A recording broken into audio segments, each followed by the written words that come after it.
Comment ça, Bobo? Tu te demandes ce que je suis en train de faire? Hein? Bah, je m'entraîne à lire de la littérature ergodique parce que ergodique, ça veut dire effort. Donc s'il faut faire un effort pour ces livres, bah, il faut que je m'entraîne d'abord. Oui.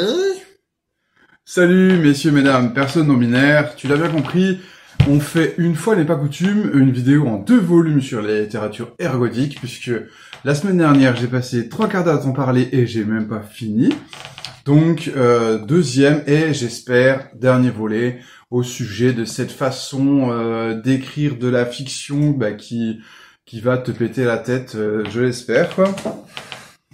Donc, je vais pas réexpliquer c'est quoi la littérature ergodique. Bah, grosso modo, c'est des livres spéciaux qui sont pas écrits comme des romans classiques, qui vont déployer la fiction autrement. Et je m'étais arrêté dans la dernière vidéo en disant que grosso modo, une bonne fiction et a fortiori un bon livre ergodique, une bonne fiction, c'était une fiction ludique. Alors, du coup, je voudrais faire une différence en fait entre maintenir le lectorat en haleine, c'est ce qu'essayent de faire beaucoup de romans linéaires, d'ailleurs en procédant avec une narration un petit peu éclatée, hein, pour le coup. Maintenir le lectorat en haleine, c'est essayer de créer ce qu'on appelle une tension.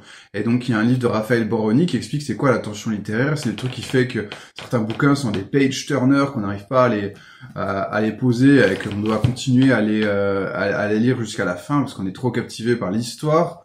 Il y a 3 ressorts, en fait, qui créent cette tension, qui font que, non, on doit savoir la suite. C'est le suspense, c'est-à-dire, tu te demandes ce qui va arriver. C'est la curiosité. La curiosité, il semblerait qu'on te cache des infos et donc tu voudrais un peu creuser, savoir quelles sont les infos qu'on te cache. Donc c'est une petite variation sur la notion de suspense.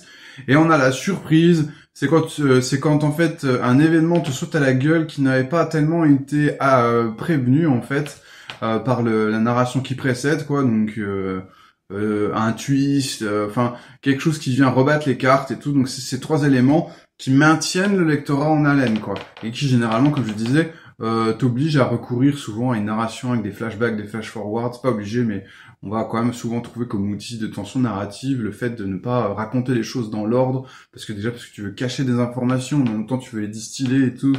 Donc je vais vous dire pourquoi j'ai tué mon meilleur ami, mais d'abord il faut que je cache les indices, et puis d'abord il faut ensuite je vais quand même d'abord vous parler de mon enfance parce que sinon vous allez rien comprendre. Voilà, tu vois, je fais exprès d'éclater les trucs pour te maintenir en haleine. En fait, dans la littérature ergodique, on a un procédé supplémentaire qui va être de maintenir le lectorat en action. Parce que la tension littéraire, tu restes consommatrice du livre. La littérature ergodique veut que tu fasses une action. Et donc, ça, voilà, cette différence, elle est assez importante, je trouve. Et on va avoir la notion, notamment en littérature ergodique, surtout évidemment en jeu de rôle, d'agentivité, c'est-à-dire que le public est agent de l'expérience, quoi. Pour le dire très très simplement. Mais je voudrais aussi parler de l'agentivité du regard. L'agentivité du regard, c'est que on va te laisser aussi des possibilités d'action. C'est très très bien. Mais en plus de ça, tu auras des possibilités de projection. Tu n'es pas obligé de porter ton intention là où tu veux qu'elle soit, où le bouquin voudrait que tu la portes. Tu peux un peu te promener dans le bouquin, un petit peu, comme tu veux, quoi. Donc, évidemment, la Maison des Feuilles, hein, que j'ai amenée, est assez dans cette idée d'agentivité du regard, parce que le bouquin est décomposé en plusieurs sections. C'est-à-dire que grosso modo, t'as l'histoire, t'as les notes de bas de page, le dictionnaire Khazar est décomposé en 3 livres. Le livre de l'islam, le livre de la chrétienté, le livre du judaïsme. Et donc évidemment, t'es pas obligé de commencer le livre te dirait de le faire, de commencer par le livre chrétien. Tu peux commencer par le livre hébraïque. Évidemment, t'auras pas la même vision des choses. Et puis en plus, Et je te renverrai à une vidéo qui s'appelle l'hétérotopie de Disneyland ou la gentilité du regard. En fait, il t'explique que Disneyland, c'est une expérience qui est vraiment conçue pour te guider, quoi. Mais la sensation de merveilleux qui va se déployer va un peu dépasser les concepteurs même de Disneyland, parce que Disneyland reste quand même, certes, un endroit merveilleux, mais surtout un endroit qui est en réalité un tunnel de vente, hein. C'est un endroit qui est prévu de t'orienter vers les boutiques, notamment. Mais en fait, le chercheur se rendait compte que les visiteurs de Disneyland, ils prenaient en quelque sorte des chemins buissonniers, et surtout quand même ils allaient là où le parc d'attractions avait prévu qu'ils aillent, ils ne regardaient pas forcément ce que Disneyland voulait qu'ils regardent. Ils regardaient plus les décors, justement le côté merveilleux. Ils regardaient davantage ça, ils étaient plus en balade mentale que plutôt de regarder les menus de la boutique, tout ça, les tarifs ou je sais pas quoi. Donc voilà, cette agentivité du regard, elle va de toute façon arriver, même si tu l'as pas prévu, même si tu l'as pas, même si tu as une expérience qu'on va dire nudgée, quoi, c'est-à-dire où où le parcours il est influencé de façon un petit peu subtile. Mais je pense que du coup, si tu conçois un livret ergodique, il vaut mieux la prévoir, cette agentivité du regard. C'est pas du tout quelque chose, à mon avis, à combattre, mais au contraire à faciliter et donc laisser une quantité de marge une marge de progression, des libertés de parcours, quoi, le parcours du regard. Et ça, cette agentivité du regard, c'est un truc qu'on va observer quasiment nativement chez le lecteur, puisque même en fait, même dans le cadre d'un bouquin, tout ce qui est plus classique, tu as ce qu'on Daniel Pennac appelle les droits imprescriptibles du lecteur, c'est-à-dire qu'en vrai, je peux relire des passages, je peux en sauter. Moi, par exemple, pour mon cas très personnel, ça m'arrive très souvent, surtout quand je lis une BD, de commencer par la fin. Je commence par la fin, puis je reviens en arrière pour voir comment on arrive à la fin. Bon, c'est comme ça. Souvent, c'est en premier feuilletage, en tout cas, je fais ça, quoi. Et du coup, en m'inspirant des droits imprescriptibles du lecteur, moi j'avais écrit les droits imprescriptibles de la joueuse, quoi. Enfin, grosso modo, les rôlistes aussi, ils avaient des droits. Les personnes qui jouaient un personnage, les PJ, ils avaient des droits en fait qui existaient quand même le MJ n'était pas d'accord. Le droit de ne pas jouer, de ne pas écouter ce que dit le MJ, ainsi de suite, le droit de ne pas s'intéresser au scénario, on peut imaginer comme ça différents droits, et ça va dessiner en creux des libertés que ton public il va s'accorder, et la liberté à nouveau que je pense préférable d'accompagner. Oui, je sais, j'ai fait une vidéo contre la démocratie au jeu de rôle, à nouveau, là je ne suis pas à une contradiction près. Et donc cette expérience, cette ouverture, on peut ouvrir encore plus cette expérience, notamment, si tu prends quand même le dictionnaire Kazar, ça reste un livre où t'as le sentiment, tu vas, même si tu vas le lire comme ça, de gauche à droite, quoi. Mais l'idée, c'est qu'il y a des bouquins, c'est littéralement impossible de le faire. C'est évidemment le cas des Lidon Zut, les héros. Dès le départ, on est sur une structure en arborescence, on est justement sur une liberté très proposée, quoi. Et on va donc, nous, ce qui va nous intéresser dans nos projets de littérature écodique, c'est d'aller vers le livre-jeu, d'aller vers le monde ouvert. Et moi, le monde ouvert, je trouve des limites en jeu vidéo, parce que souvent, tu te rends compte que en fait, il y a beaucoup de remplissage, de quêtes FedEx, et que des fois, ça cache il y a un peu une linéarité cachée, avec beaucoup de remplissage de monde ouvert, mais de monde ouvert un peu vide. On peut aller vers quelque chose au contraire, plus foisonnant, qui vont être des structures en constellation ou en rhizome. Alors, j'ai expliqué dans la précédente vidéo, quoi. Grosso modo, on a une arborescence qui a plusieurs racines, plusieurs points de départ, et beaucoup plus de déplacements possibles d'une branche à l'autre et tout. Je m'absente 2 secondes, il faut que je ferme la porte, parce que sinon il y a un chat sauvage qui va rentrer et faire des trucs de horla dans ma baraque.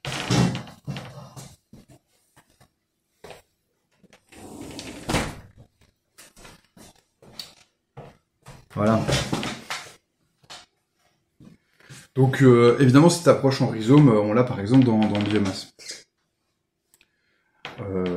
On a d'autres approches, bien sûr, parce que en fait l'idée, c'est que oui, j'ai dit que le lectorat allait prendre des libertés, mais Le lectorat ne prend pas toujours des libertés si on ne les lui donne pas. Il y a une sorte d'autodiscipline de ton lectorat qu'on va casser. Et par exemple, cette approche du dictionnaire, elle est un peu là pour casser cette autodiscipline du lectorat, parce que bon, je pense quand même que beaucoup des petits passages comme ça, des petites entrées de dictionnaire. Bon, je suis pas si petite que ça dans le dictionnaire Casa, c'était pas le bon exemple, mais des petites entrées comme ça de dictionnaire avec des petites anecdotes.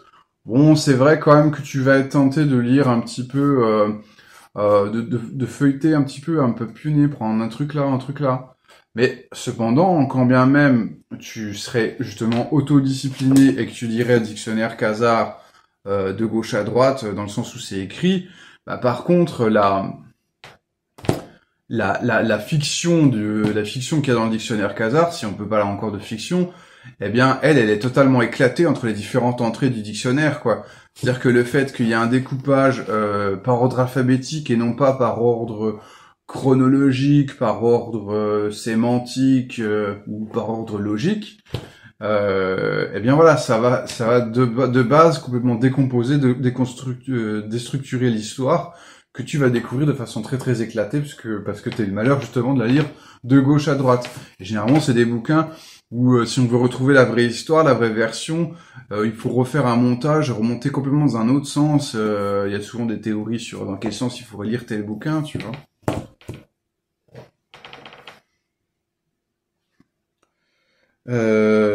Pareil, dans la vie mode d'emploi, et il y a aussi un procédé où on va casser l'autodiscipline du lectorat.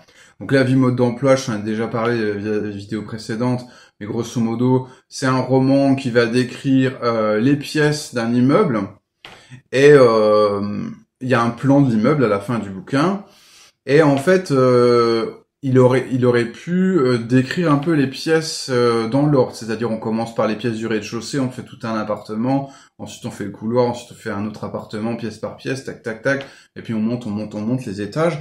Ce n'est pas ce qu'a fait Georges Perec en fait. Il a imaginé que le entre guillemets le spectateur narrateur du récit est comme un cavalier au jeu d'échecs et qui va donc se déplacer en fait en L dans l'immeuble. C'est-à-dire hop, il est au rez-de-chaussée, par exemple mettons qu'il commence au rez-de-chaussée, hop, il monte premier étage, deuxième étage, on se décale sur la gauche. Après, allez, on va redescendre d'un étage, je descends d'un étage, je me décale de 2 pieds sur la droite, et ainsi de suite, jusqu'à tout couvrir l'immeuble. Et donc là, à nouveau, on casse l'autodiscipline du lectorat, puisque quand même tu lirais la vie mode d'emploi de gauche à droite, c'est ce que j'ai fait, eh bien tu vas pas découvrir l'immeuble dans l'ordre où il est construit, tu vas jamais, les appartements qui ont plusieurs pièces, ben ils sont éclatés dans tout le bouquin, et donc ça c'est intéressant. C'est parce que ça apporte une lecture qui est fragmentaire, qui est parcellaire.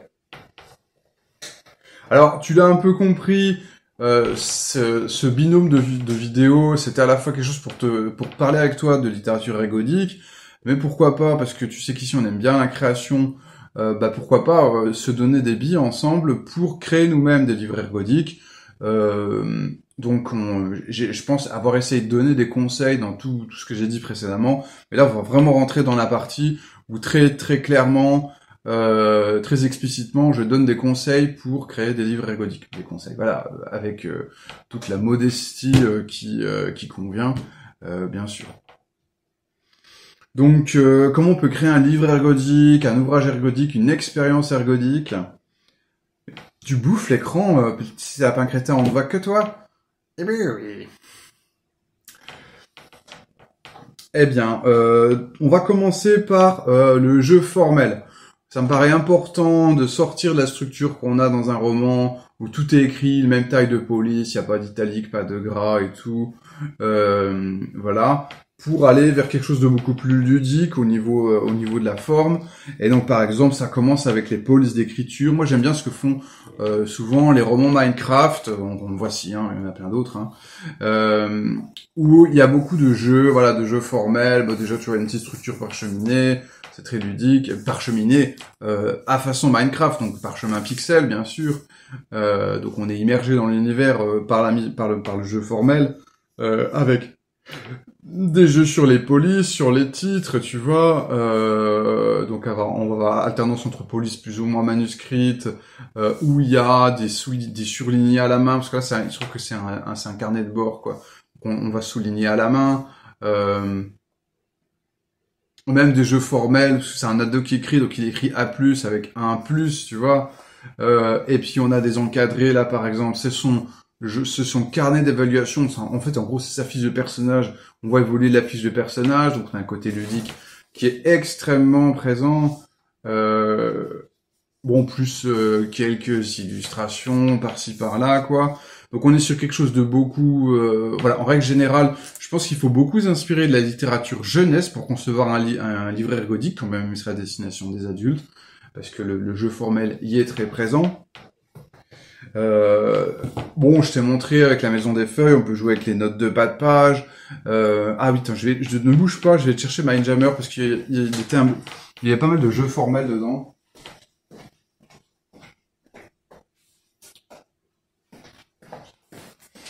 Donc Mindjammer, c'est un jeu de rôle, hein, donc je t'ai déjà expliqué que les jeux de rôle, c'est totalement de la littérature ergodique, et pour le coup, le jeu formel, il est souvent très très présent, voilà, de façon consensuelle, à l'intérieur d'un jeu de rôle. Voilà, j'ai pris une page, mais il y a complètement au hasard de Mindjammer. On a des variations sur des gras, des italiques, des encadrés, des colonnes, des illustrations.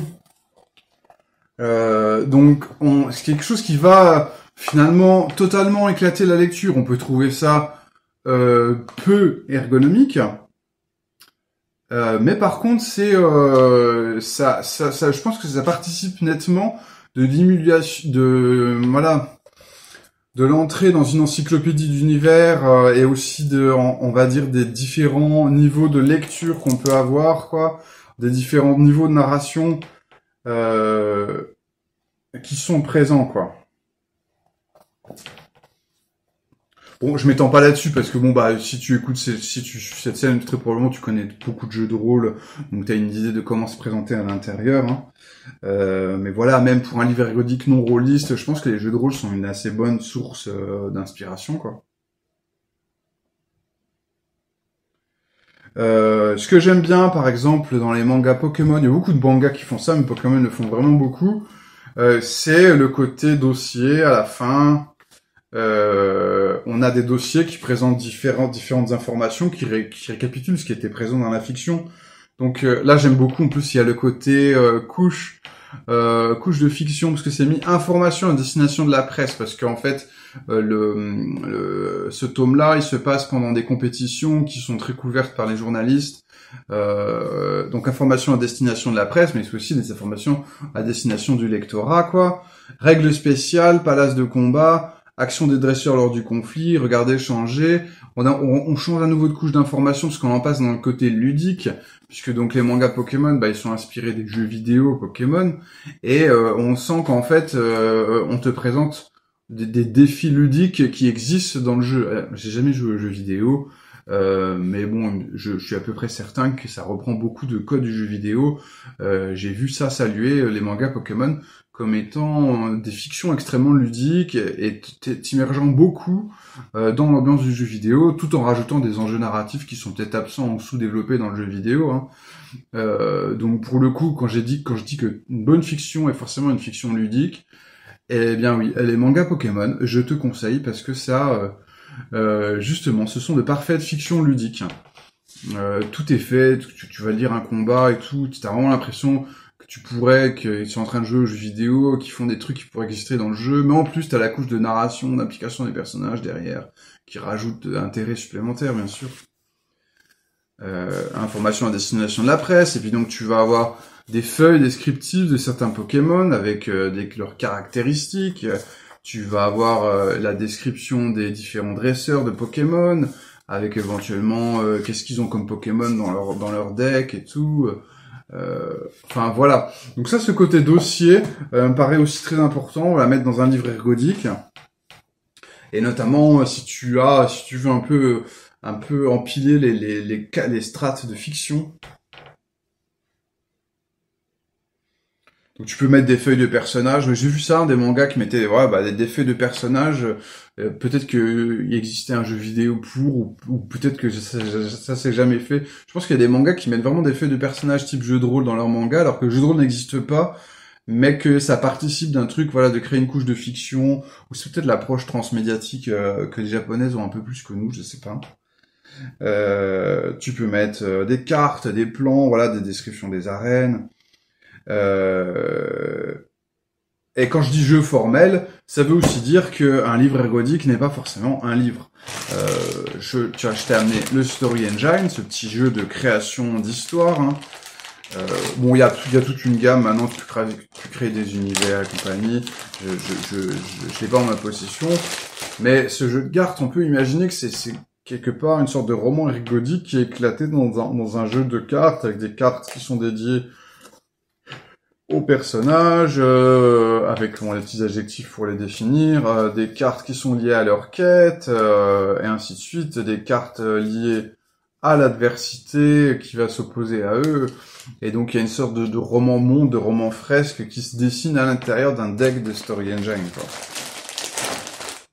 Bon, tout comme, bien sûr, je t'ai amené Musée Oracle, hein, même histoire, quoi. Musée Oracle, c'est de la littérature ergodique en jeu de cartes, quoi. T'as tout un monde, tout un tas d'histoires potentielles qui sont déconstruites, éclatées dans un jeu de cartes. Alors évidemment, pour aller sur quelque chose peut-être un peu plus cohérent en termes d'univers, parce que c'est pas le cas de Musée Oracle ni de Story Engine, qui sont des aides de jeu génériques pour créer des histoires, somme toute assez génériques.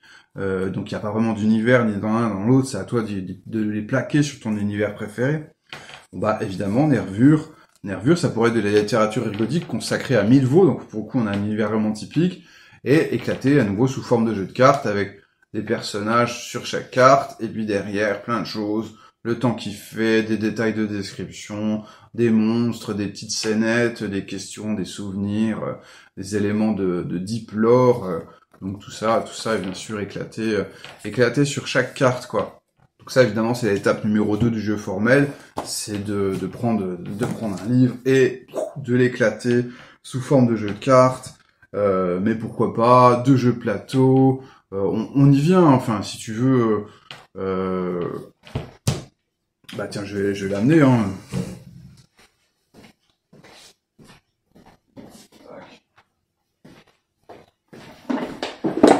Là, j'ai Horrifique à la maison. Bon, Horrifique, côté jeu de plateau, on y vient. Un paquet de cartes, un deuxième paquet de cartes, un troisième paquet de cartes. Un plateau. Bon, après, derrière, c'est écran, livre de jeu, quoi. Voilà, plus encore des plateaux. Bon, il y a d'autres exemples, hein. J'ai pris Horrifique parce que j'ai à la maison, mais ça commence à être un format... Le format jeu de rôle de société, c'est un format qui commence à être hégémonique.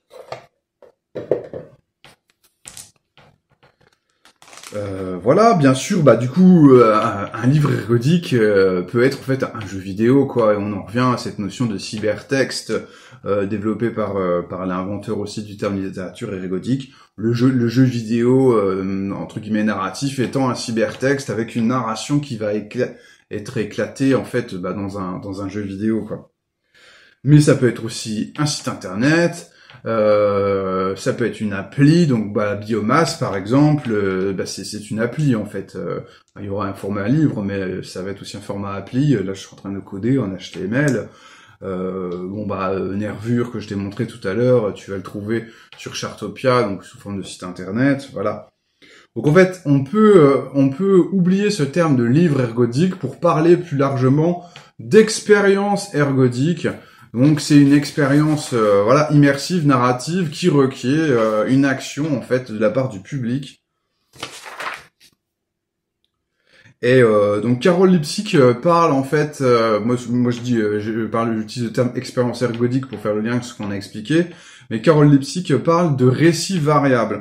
En fait, elle donne l'exemple en fait d'une expérience qui s'est faite en musée, où en fait il y avait un livre qui était exposé dans un musée, mais c'était une sorte de livre lui-même, livre musée, c'est-à-dire que l'exposition était totalement multimédia, elle combinait scénographie, expérimentation médiatique, avec du Bluetooth, machin. des jeux vidéo et tout. Enfin bon, grosso modo, le livre était éclaté dans un espace muséal avec tout un tas de technologies différentes pour accéder au texte, et donc avec ce qu'on a déjà présenté avant, l'agentivité du regard, nanani nanana quoi.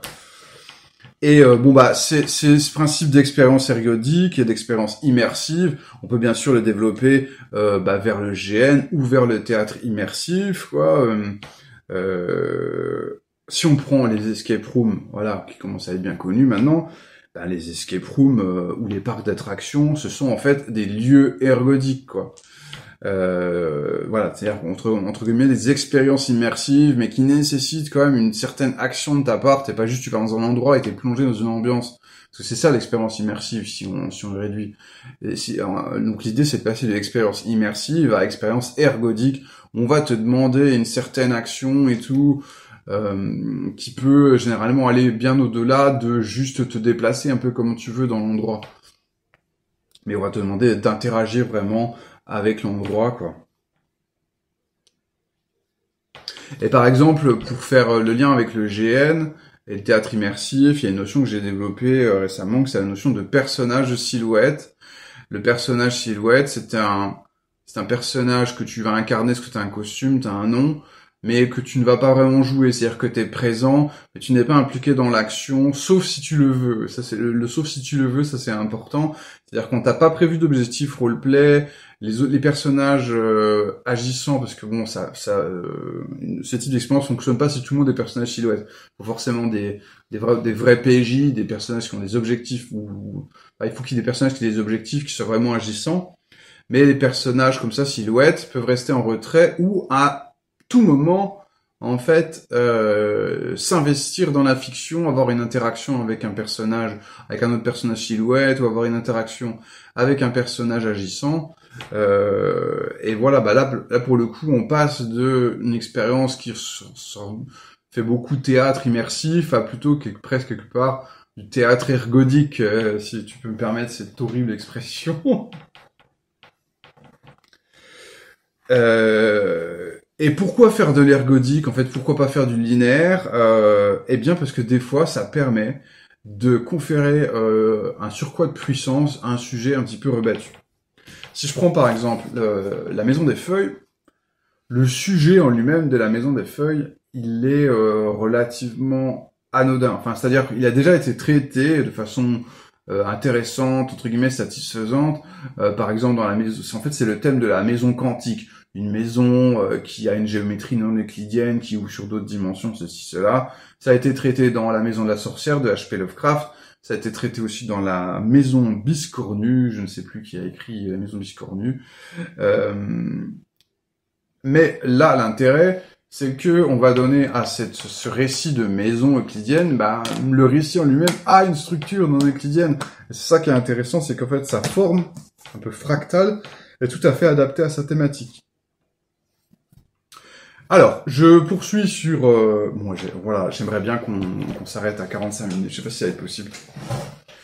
Je poursuis avec mes conseils pour créer un bouquin ergodique.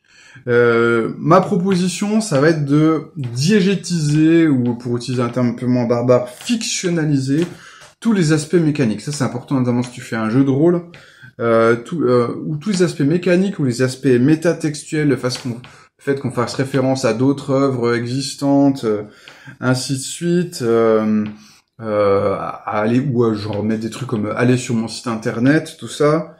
Ça, c'est des choses qu'on laisse habituellement apparent, aller à la page X, et nous, en fait, on va fictionnaliser. Tiens, je vais essayer de te donner un exemple de fictionnalisation. Par exemple, dans La Horde du Contrevente, il y a le langage du script qui permet avec des virgules, tout ça, qui permet de comprendre ce que veut dire le vent, les notations du vent, là. De mémoire, il n'y a pas dans le bouquin, à la fin, un lexique qui rappelle que cette virgule, ça veut dire ce type de vent. C'est juste qu'il y a un moment, le personnage du scribe, il nous explique, j'espère que je dis pas des bêtises, à un moment, le personnage du scribe nous explique vraiment dans la fiction comment ça marche. Et si tu te rappelles plus le système de notation, il faut que tu retournes au passage où il explique. Il n'y a pas à la fin un lexique, quoi. ou tout ce qui est fiction, en jeu de rôle, tu vois, fictionnaliser les mécaniques, bah ça, bon, essentiellement ça passe par aller vers quelque chose de plus freeform, tu vois, donc pas avec des chiffres, des dés, tout ça, mais également même les mécaniques en elles-mêmes, pas leur donner des noms un peu bizarres. Je sais pas, si tu, dans un truc médiéval, on dit oh tu vas jouer à un conflit, ou alors on va utiliser le système de résolution. Ça, c'est des termes, ils sont pas géniaux, quoi. On pourrait dire, on va faire appel à la fortune divine, tu vois, par exemple, ce qui veut dire jeter les dés, tu vois. Mais comment on va amener de la fiction sur des mécaniques, quoi. Et également, le format livre en lui-même, on va essayer de le fictionnaliser. C'est le cas, par exemple, du Necronomicon de H.P. Lovecraft.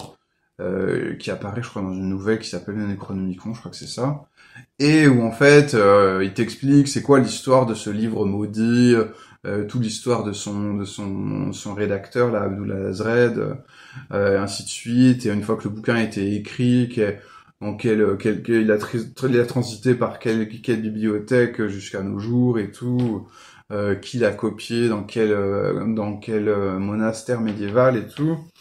Et donc en fait, on donne une existence hyper concrète, hyper réelle. En fait, un livre qui n'existe pas. C'est d'autant plus drôle que dans Lovecraft, en fait, à part n'est pas mort ce qui est jamais d'or, tu vois, qui est juste une citation, on sait même pas ce qui est écrit dans le Necronomicon, quoi. C'est toujours juste à peine évoqué, que ça parle de trucs de savoir interdit, quoi. Mais il y a jamais d'extrait du livre en lui-même, quoi. Donc bon, aujourd'hui ça existe. Tu peux acheter le Necronomicon, mais bon, c'est pas Lovecraft qui l'a écrit, quoi. C'est des bricolages. Voilà, ça peut être, tu vas trouver plein de cas de ce livre est un journal de bord qui a été ouvert dans un grenier, t'as l'impression que c'est vraiment une personne de la diégèse qui a vraiment écrit le livre, et que le livre en lui-même que tu tiens en tes mains, c'est un artefact narratif, quoi. C'est vraiment ce vieux bouquin, je l'ai vraiment trouvé dans un grenier, qui a été écrit par une personne réelle, et ceci, cela, quoi. Voilà, ça c'est intéressant, hein, la fictionnalisation. Ce qui paraît aussi pas mal dans la littérature érgodique, ça va être de multiplier les genres littéraires ou les genres narratifs. Par exemple, dans la vie mode d'emploi, en fait, dans chaque le sous-titre de la vie mode d'emploi, c'est roman au pluriel, roman avec un S.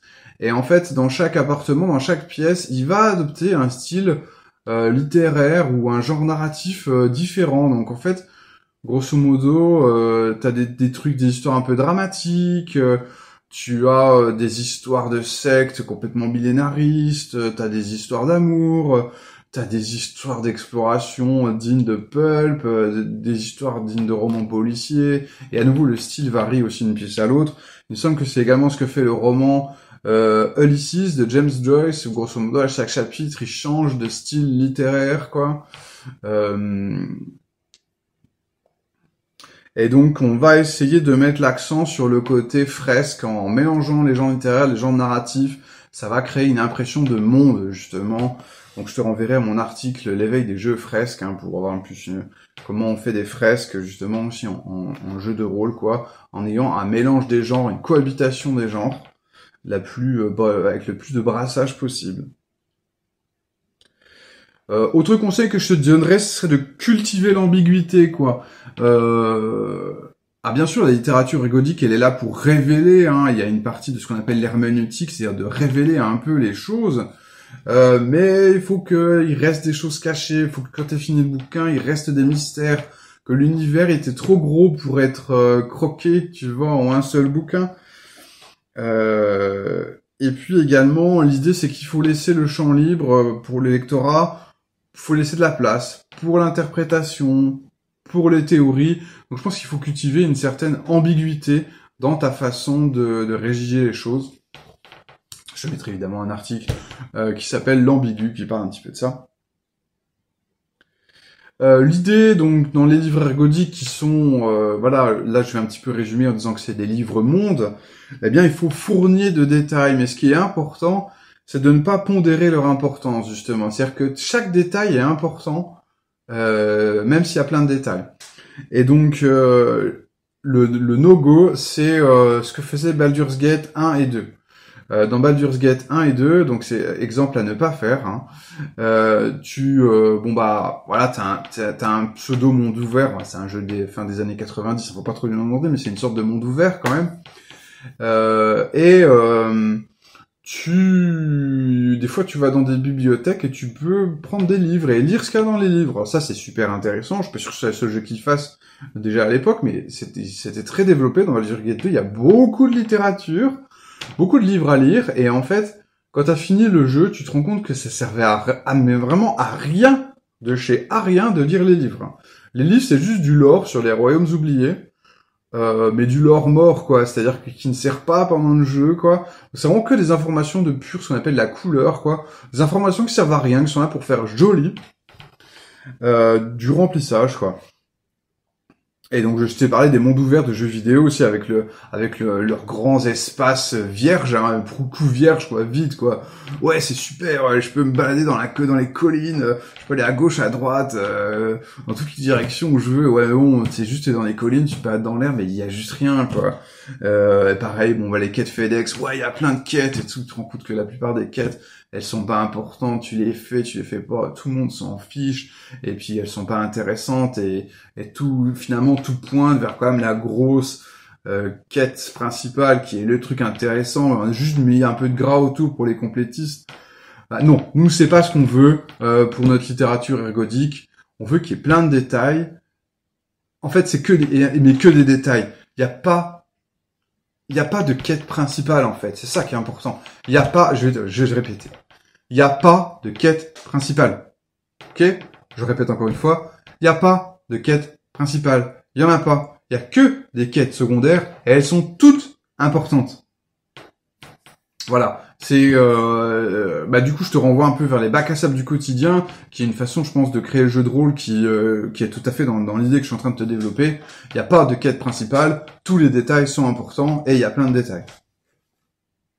Alors, ils sont tous facultatifs. Hein, tout est facultatif dans un livre ergodique. Je veux dire, je peux lire le dictionnaire Khazar si je veux et lire que la partie hébraïque si ça m'intéresse. Je sais que j'aurais pas tout vu, mais je pense que j'aurais déjà un fil narratif qui se tient un petit peu, quoi. C'est pas le problème, quoi. C'est un buffet, tu n'es pas obligé de tout manger. Mais c'est un buffet où tout est bon et tout est bien préparé, en fait. C'est ça que je veux dire, quoi. C'est pas, il y a les 3 bons trucs que tout le monde va en prendre plein, et puis tous les trucs un peu dégueux qui sont là juste pour dire que c'est un buffet, mais personne va en prendre. Non, non. Bon, j'arrête avec mes métaphores qui font perdre du temps et qui nous perdent tout simplement. Autre chose qu'il faut se poser la question quand tu crées un livre ergodique, c'est est-ce que ce livre ergodique, ça va être l'œuvre d'une seule personne qui va porter très fort une vision singulière, ou est-ce que ça va plutôt être une œuvre collaborative? Je trouve que la Maison des Feuilles est un peu quelque chose de bâtard entre les deux options que je propose, quoi. Parce que d'un côté, c'est fruit forcément, bon, comme toute œuvre, hein, c'est fruit d'une généalogie d'un collectif. C'est-à-dire que tu sens que ça clôture un peu un arc de la SF américaine, 4e dimension, X-Files, et que c'est héritier de ça, quoi. Et en même temps, ça va ouvrir vers des arcs futurs plus viraux et pour le coup des expériences très très collaboratives que vont être la fondation SCP ou les Backrooms, là, qui sont 2 univers libres de droit et qui sont totalement collectifs. Tu peux un peu dater quels sont les premiers à avoir créé des œuvres dans le style SCP ou dans le style Backroom. Tu peux même pas dire que c'est les auteurs principaux. C'est énormément d'anonymes c'est une hydre. Voilà, ce sont des hydres aux 1000 auteurs, quoi. Et voilà. Et pour prendre mon cas personnel, Biomasse, c'est un peu la synthèse d'une œuvre personnelle. C'est toutes mes notes, c'est tout l'univers de 1000 volts que j'ai imaginé, voilà, mis dans un seul bouquin. Mais en même temps, il y a aussi un côté, dans l'univers de Milvaux, c'est quand même une œuvre qui est assez collaborative et décentralisée. Très rapidement, j'ai mis Milvaux dans le domaine public. Il y a d'autres auteurs, autrices qui s'en sont emparés. En plus, moi, t'as l'aspect jeu de rôle qui en fait fatalement, même Donjons et Dragons, où c'est un truc, je pense, ils font gaffe à leur copyright. Donjons et Dragons, c'est fatalement une œuvre collective, parce que t'as tous les rôlistes qui s'en emparent pour faire leur truc, quoi. Et le lien principe, quand tu fais quand tu fais une œuvre personnelle mais que tu veux l'ouvrir vers le collectif, bah le seul lien qui te reste, c'est essayer de bien cadrer la direction artistique. Voilà, j'en ai déjà parlé. C'est ça qui va faire l'identité, quoi. Les contenus, le type d'histoire qui se passe dans un univers ergodique, tu vas plus avoir la main dessus, mais tu peux peut-être encore avoir la main sur la direction artistique. On s'approche de la conclusion, et du coup, je voudrais... il y a une phrase, en fait, il y avait une vidéo sur le dictionnaire Kazar, cette vidéo qui m'a beaucoup marqué, qui m'a fait totalement revoir la façon dont je concevais comment écrire un livre. Alors non pas qu'il explique tout, mais je sais pas, ça a été le déclencheur pour moi. Je te dis pas que c'est la meilleure vidéo de littérature ergodique à voir, quoi, mais moi, elle m'a débloqué des trucs. Et donc, le vidéaste, il dit dans la vidéo que, en parlant du dictionnaire Kazar, il dit « Tant d'œuvres semblent être une annexe à celle-ci ». Et ça, c'est un peu l'impression qu'on veut donner si on fait un bon livre ergodique. C'est-à-dire qu'il est tellement puissant, il a une telle personnalité que il a une thématique tellement bien cernée aussi, malgré son ambition, que on a l'impression que plein d'œuvres en fait sont des continuations, des fanfictions dans cet univers, quoi. Et c'est ça qui est intéressant. Moi, j'avoue, quand je lis des romans qui se passent dans la forêt, des romans de SF qui se passent dans la forêt, je dis ouais, c'est un peu comme des suppléments. Voilà, sans aucune modestie, je dis que c'est un peu comme des suppléments pour Milvaux, quoi. C'est-à-dire que ça fait des œuvres que j'estime tout à fait géniales. Voilà, dans La forêt des mythes-images. Je vais pas dire que c'est moins bien que Milvaux, c'est pas du tout le cas. La forêt des mythes-images, c'est génialissime. Mais en fait, si tu prends un concept comme Milvaux, c'est un concept qui pourrait embrasser la forêt des mythes-images. Il pourrait le contenir, ce qui n'est pas le cas de l'inverse. La forêt des mythes-images pourrait pas contenir Milvaux.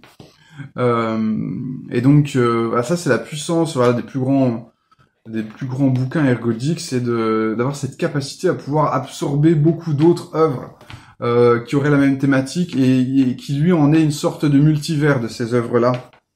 Ça, c'est la puissance de l'intertextualité, quoi. Parce qu'il va connecter des thématiques explorées par ailleurs et les connecter entre elles. C'est-à-dire, voilà, qu'est-ce qui relie Le Monde Vert de Brian Aldiss, Darwinia de... Je sais plus l'auteur. Je crois que c'est C.S. Lewis, mais je suis pas sûr. Non, c'est certainement pas lui. Et puis La forêt des mythes-images, c'est Milvaux, quoi. C'est des variations de Milvaux, quoi. Bon. Pour conclure, la littérature ergodique, c'est une littérature de l'épuisement. C'est-à-dire qu'elle va épuiser le public, elle va épuiser le lectorat qui ne peut pas en faire le tour. C'est pas fait pour qu'on en fasse le tour. On doit avoir donné une impression de quelque chose qu'on ne peut pas finir, qui est trop gros pour nous. Et ça va aussi épuiser les capacités du média littéraire. Ça va forcément appeler vers le transmédia. Moi, ce que j'aime bien avec la Maison des Feuilles, c'est qu'à la fin, t'as des dossiers. Moi, j'ai la 2e édition. Et à la fin, t'as des dossiers. Tu sens que ça a été inspiré par le bouquin, quoi. Donc t'as des photos, tu vas trouver des théories sur la Maison des Feuilles, ils ont essayé de faire des plans, et les fans qui ont essayé de faire des plans de la Maison des Feuilles. Voilà, bon, ça c'est je pense des fan art qu'on va trouver, quoi. Et ça amène en fait un bouquin ergodique vraiment poussé, il appelle forcément vers le transmédia, donc vers, tu dis oui, mais on pourrait en faire un jeu vidéo, on pourrait en faire un film, on pourrait en faire un jeu de plateau, de société, tout ça, parce que ce côté justement inépuisable, quoi, inépuisable et se déployant vers des constructions narratives toujours plus ambitieuses que celles du simple roman. Et bien sur ces bonnes paroles, j'ai tenu ma promesse de rester sous la barre des 45 minutes. Eh bien, on se dit des gros... Mais arrête de me voler la vedette, c'est pas possible. You're fired, fired, fired.